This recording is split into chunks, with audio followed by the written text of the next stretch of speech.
தமிழ்நாட்டில் மருத்துவர்களுக்கு பாதுகாப்பற்ற சூழல் நிலவுவதாக மத்திய இணை அமைச்சர் எல் முருகன் குற்றம் சாட்டியுள்ளார்.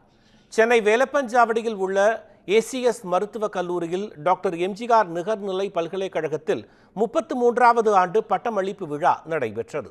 பல்கலைக்கழக வேந்தர் ஏசி சண்முகம் தலைமையில் நடைபெற்ற இந்த விழாவில் 4000 மாணவர்களுக்கு பட்டங்கள் வழங்கப்பட்டன. இதில் மத்திய இணை அமைச்சர் எல் முருகன் கலந்து கொண்டு நடிகர் அர்ஜுன் மற்றும் இயக்குனர் பி வாசு ஆகியோருக்கு டாக்டர் பட்டம் வழங்கி கௌரவித்தார்.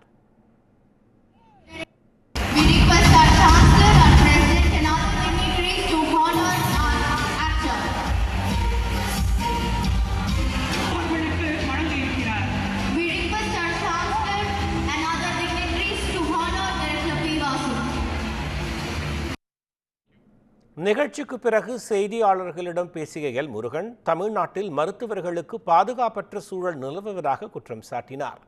கொல்கத்தாவில் பயிற்சி பெண் மருத்துவர் பாலியல் வன்கொலை செய்யப்பட்ட சம்பவத்தில் இருந்து கூட நாம் பாடம் கற்கவில்லை என விமர்சனம் செய்தார்.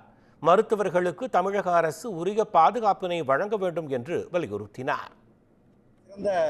பல்வேறு துறைகள் கிண்டி மருத்துவமனையில் நம்ம பார்த்தோம், டாக்டர்களுக்கு எந்த அளவுக்கு பாதுகாப்பு இல்லாத சூழ்நிலை இருந்து கொண்டிருக்கிறது.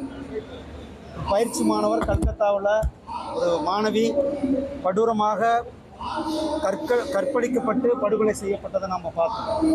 அதிலிருந்து கூட இன்னும் இவர்கள் எல்லாம் பாடம் கற்றுக்கொள்ளவில்லை. மருத்துவர்களுக்கு ஒரு பாதுகாப்பற்ற சூழ்நிலை இருந்து கொண்டிருக்கிறது. மருத்துவர்களுக்கு பணி பாதுகாப்பு இல்லாத சூழ்நிலை இருந்து கொண்டிருக்கிறது. இது தமிழ்நாடு அரசாங்கம் மருத்துவர்களுக்கு அவர்களுக்கு உரிய பாதுகாப்பு, அவர்களுக்கு உரிய வேலைக்கான உத்தரவாதம், அவர்களுக்கு உரிய பணி உயர்வுகள் இதெல்லாம் கொடுக்க வேண்டும். தமிழ்நாடு அரசாங்கம் இதெல்லாம் இன்னும் அவங்க கவனக்குறைவாக இருக்கிறார்கள். பாதுகாப்பு விஷயத்தில் இன்னும் அதிகமாக கவனம் செலுத்த வேண்டும். தொடர்ந்து பேசிய நடிகர் அர்ஜுன் டாக்டர் பட்டத்தால் தனக்கு பொறுப்பு கூடியுள்ளதாக கூறினார்.